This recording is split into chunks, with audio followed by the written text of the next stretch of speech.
Hosana sa anak ni David, pinagpalang dumarating ang ngalan ng Panginoon,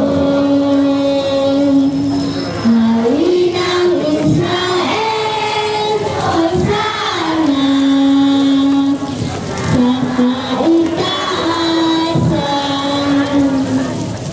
Hosana sa anak ni David, pinagpalang dumarating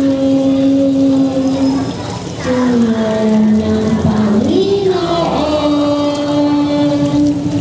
Hari ng Israel. Hosana sa kaitaasan.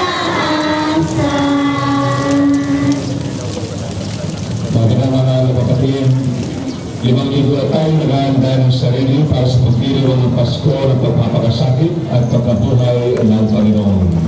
Sinikap natin unawain matuparin ang ating pananagutan sa Diyos at sa kapwa-tao ayon sunod sa aral at